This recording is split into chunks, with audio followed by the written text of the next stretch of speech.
Hi, it's Sarah here. How are you doing today? We are going to be just talking a little bit about the Earth's ascension, and also I need to talk to you a little bit more about the Bodhisattva vow. Although I have already done one talk on it, I need to talk to you about it a little bit more. So, first of all, we have our own awareness, our own consciousness, but we also share what's called the collective consciousness. So we are always communicating with everybody else, although we're not aware of it. And ultimately, we are one. We're all God and we're all oneness anyway. We feel separate because we're in this physical thing here we call our body, which makes us feel separate from everybody else and separate from God. But ultimately, we are all God and we are all joined and we are all one. So we share this consciousness called the collective consciousness. And what happens is when the Earth experiences something big, we as a collective have decided to do this. We have decided that we want to experience this path, okay? Nothing big happens in your life without you having chosen it, either before you incarnated or during your time here on Earth. And that's the same with the Earth. Nothing big happens to the Earth without the collective consciousness having agreed to experience it. So, imagine this is God, and imagine this is Earth and its humanity, and all humanity on its ascension spiral. So, when humanity first came to Earth, it was a fifth dimensional planet. Now, dimensions are frequencies, vibrations, so it was a higher vibrational planet than it is now. And that was when we had Atlantis and Lemuria. And then I don't know how long Atlantis and Lemuria lasted for, but a long time. And then we as a collective consciousness decided we wanted to experience the dark, okay?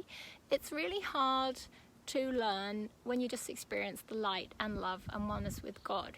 You actually learn more in your struggles and in your mistakes than you do if life is just hunky-dory. So we decided as a collective that we wanted to go away from God. So Earth began this spiral back to God. So what it does, we spiral like this, and each time we've decided to come to God, we get a little bit closer and we get a little bit less further away. So we are spiraling around, and you can't see it very well, sorry, spiraling around and around. And each time we go away from God, we're getting less far away, and each time we are getting a little bit closer. So you will be glad to know we are heading into the golden age, so we are getting closer back to God. So our lives will dramatically improve when we are in that state. So what happens is God, Source, is constantly sending frequencies of love and light to the planet. So when we as a collective decide to go away, that all shuts down. Well, it gets a lot less. And then as, like at the moment, we are heading back towards God, that gets a lot more frequent and a lot stronger, which helps bring up everybody's rubbish so we can let it go and release it. So we can be clearer vessels, so we can hold the higher vibrational energies. So this is where my soul group comes in. So I am from a planet called Lyra, a 12th dimensional planet, technically an angel, and my soul group, myself included, and my soul group, God calls us warrior angels. So we are responsible for incarnating as people which help take the planet away from God and which help bring the planet to God. So we have been there at those pivotal turning points to either turn humanity away or bring humanity back. And it's all done as an act of service. You know, there's nothing vindictive in it. It's all done as an act of service towards humanity. And so, for example, my soul group, Noah and his family, Buddha and his disciples, my soul group, Yeshua Jesus and his disciples, my soul group, King Arthur and the Knights of Camelot, my soul group, Leonardo da Vinci and Mona Lisa, my soul group. So we have been pivotal points, bringing people back to bringing joy and love to the planet, bringing people back to God. We were responsible for helping create Atlantis Lemuria. We were also responsible for taking it down too. Okay, so we have been there at that pivotal points to bring people back to God and to take people to God. So the reason I need to talk to you about the Bodhisattva vow, I took the Bodhisattva vow many lifetimes ago.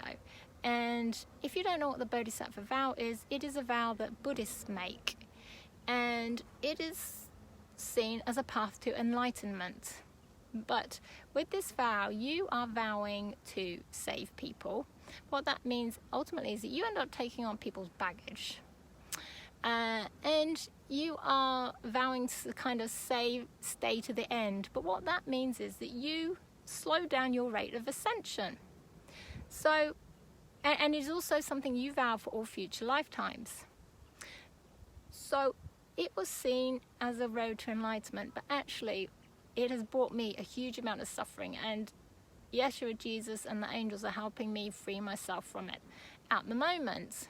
And ultimately it comes down to your wisdom and the amount of self-love and self-forgiveness you have. So what I have just recently found out was that I created the Bodhisattva vow. Out of pure intent, I created it. I was one of the Buddha's disciples, and I created it for people for a path of enlightenment. But actually it's not. I really have to tell you, it is not a path to enlightenment. And I've only just found out last night, actually, that I created it. And my human part of me says, I am so sorry for any struggling and suffering it has caused anybody. From my soul point of view, you chose it. You don't do anything without your soul's permission. It's what your soul wants to experience. So your soul wanted to actually experience taking the vow and going down that suffering. So from my soul point of view, my soul says, your soul wanted to experience it, so I'm glad I was of service to you. But however, part of my incarnation in this lifetime is to help people come back to the golden age, back to joy, back to love, back to God. And you cannot do this if you have taken the Bodhisattva vow. So I need to help you clear yourself of it. What you have to know, ultimately, everything is source energy. So everything is just love. Only love is real. Therefore, the Bodhisattva vow cannot be real. This is just something you need to keep telling yourself over and over again. It cannot be real because only love is real. The Bodhisattva vow is taking you away from love. It cannot be real. Also, everything that you experience on earth is a result of your belief system. Okay? So if you believe, and your belief system comes with you lifetime after lifetime. So if you believe you have taken this vow and that you're vowing it for all future lifetimes, then you are going to be limited by this vow. However, if you really know that the only limits are those of your mind and your belief system, and you start affirming to yourself that nothing can limit me, the Bodhisattva vow cannot limit me because it's not real, then it's not going to be able to limit you. Okay, so every time you get pulled into that struggle, every time you get pulled into taking the hard path, every time you feel like you want to take on people's baggage, you're going to tell yourself the Bodhisattva vow is not real and it cannot limit you because it's not real. And I have got a saying for you to say, and you need to say this saying every day. You might have to say it for months and months, okay? What you're actually going to be doing is actually uncreating it in your mind and in your body. As I've been clearing it, I see symbols, and I have seen about 4 Buddha heads leave my body, and this is a symbol of the Bodhisattva vow. And as I am doing my own work on my own forgiveness and self-love, then the last Bodhisattva vow the last Buddha head is going to leave. What it's doing at the moment is shrinking. So it's getting smaller. So the Bodhisattva vow is having less effect on me. Okay, so the saying is, I call upon the Archangels of the highest love and light to assist me. With the power of God that I am, I now claim my sovereignty. I am a sovereign being. I now intend, choose and pray to completely rescind and revoke the Bodhisattva vow. I believe it is not real and can no longer affect or limit me in any way. I intend, choose and pray to be completely clear of all its effects and symbology. Actually, we should put limits in there. So for all of its effects, limits and symbology. I command this in accordance with divine will. And then you say it 3 times, and then you say, and so it is.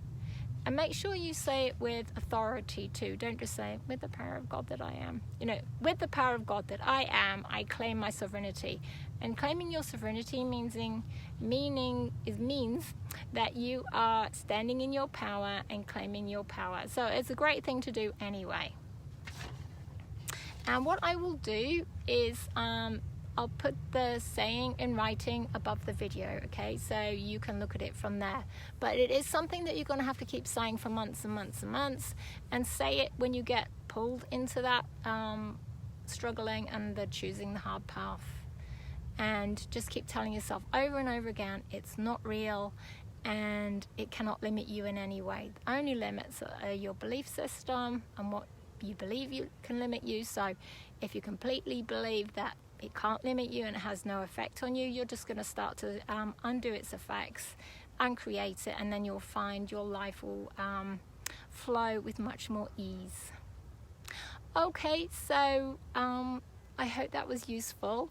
And I don't ask people to share my videos normally, but I do ask that please share this one, because it's really important for anybody that's having a life of struggle, just in case it's due to this vow. Obviously it might not be, there's lots of other things that cause struggle too, but just in case it is, then people need to start freeing themselves from it. Okay, much love, many blessings from my heart to yours.